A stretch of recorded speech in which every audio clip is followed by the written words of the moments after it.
Welcome back to the channel. This is part 3 of the video series of how to mix a rock band on a live console. Today we're going to look at the vocal channels and then kind of build the mix together. So if you've not seen the other 2 parts with the drums and the instruments, check them out down below. I'll leave part 1 linked up here if you want to start there. But yeah, we're going to look at vocal channels today, a little bit of processing on how to get a nice clear vocal in the rock mix and then kind of just balance everything together to hear how it sounds as a rough start mix after a line check. So yeah, let's check it out. Okay, jumping back on the desk here for the vocal channels, and for this band we've got a lead vocal and a backing vocal right now.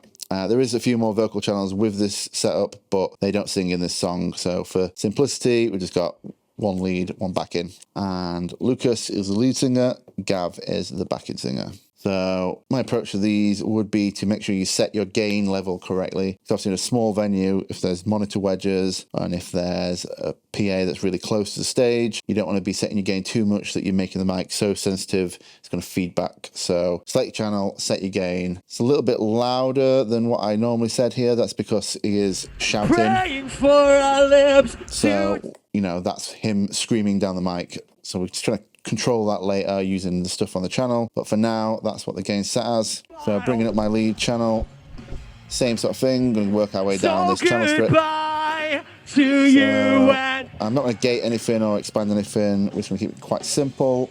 So onto the EQ, same again with a high pass, just dial this in until we hear some of this low end stuff start to clear up, then just dial it back. And then same with the top end. We don't want to get rid of too much because there is quite a lot of sparkle in the vocal on this top. But we just want to, you know, tidy up the bits that we're not really going to hear. Bringing the EQ in. And what I like to do with vocals is clear up this low end stuff first. Like build up. When you have sweet nothings to say. Just want to clear that out. That's probably from the way he's holding the microphone and how close he's singing to it. So I just want to control that build up a little bit there, and then I like to use a high shelf and give myself some top end clarity. So usually from about 2-3K, I'll give myself a little bit of a boost there, just to give me some clarity in the vocal, and then I'd use quite a narrow cue here, and I'd find where the vocal's most likely to feed back, like 7-8K usually. It's quite, when you boost this stuff. Obviously we're not going to hear it feedback right now, but I just notch that back out and just kind of control that top end. And then using this one, I'll have a little listen around for where we get some of this like nasal sound, and I just pull a little bit of that out. And that's kind of like how I'd start the vocal, is control the low end from the way he's holding the mic, get rid of the nasal stuff from his vocal, and then boost the top end and control it, giving myself a bit of clarity. Onto the compressor, and we'll compress quite a little bit, so maybe like a 4:1 ratio. We want to let some of the key parts of the words come through, but then compress straight away after. So then bringing down the threshold. Your new best friends, your confidence. Quite a dynamic singer. There's some loud bits, some quiet bits. So we'll try and control this the best we can. And I wouldn't too much about bringing too much gain back in because the signal is quite loud. So if we listen to that in context with the rest of the band. Why should I stay?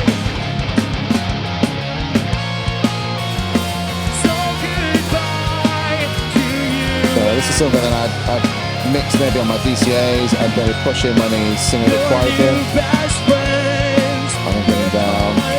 I'll use compressed a little bit more, but for now, I think we're in a good starting point for vocal.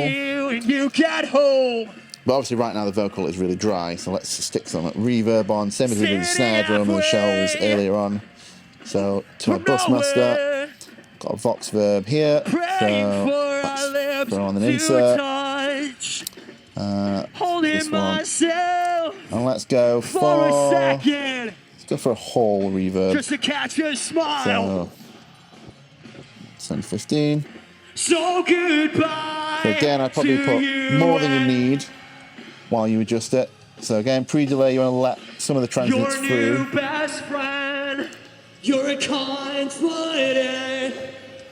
And setting it quite rough like this, but usually with a vocal, I'd probably come in and I'd EQ the return of the effect as well. So turning this on, I'd get rid of some of this low-end stuff, get rid of this high-end stuff here, and just kind of control where we want the reverb to sound, and then bring it back down here so it doesn't sound like it's in a cave. And it just sounds like he's in a more natural location. So yeah, bringing it back into the band.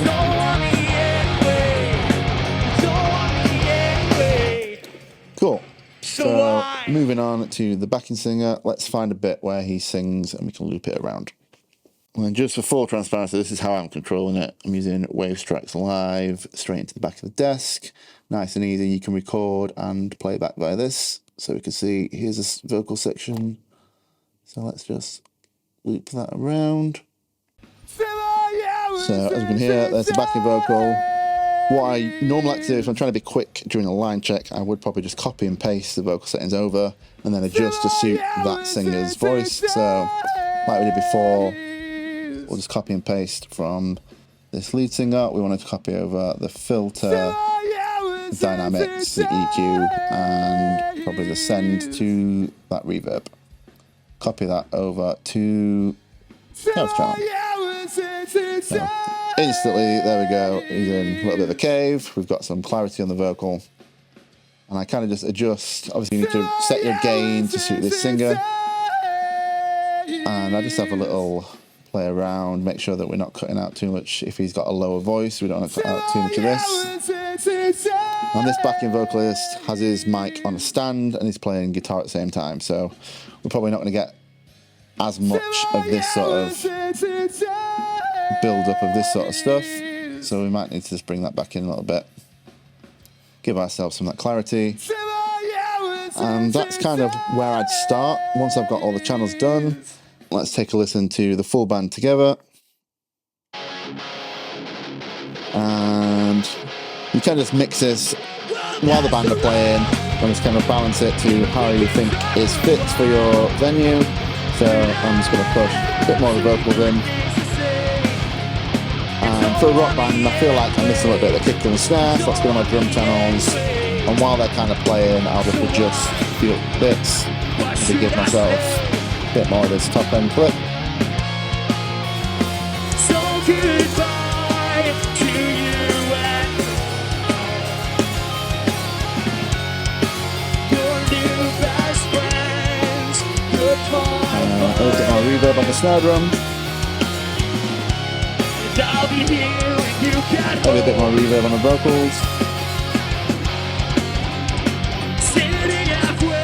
Maybe I'll pull the guitars out and take a listen to how the bass and the drums are sitting together with the vocals. So maybe I want a little bit more low end there and a little bit less compression. Just to catch your smile. Maybe I just want to listen to the rhythm guitars. So goodbye to you. Bring in the full guitar. You just kind of balance it while the band are playing. Just take a step back, have a listen to what's going on. Like, what can you hear? What can't you hear? Is there anything flashing? And kind of just take it from there. The band's playing, fine tune everything. You know, have a play around with some of these EQs. Make sure that you're not. Make sure that guitar's not clashing with that guitar, or you know, similar sort of stuff.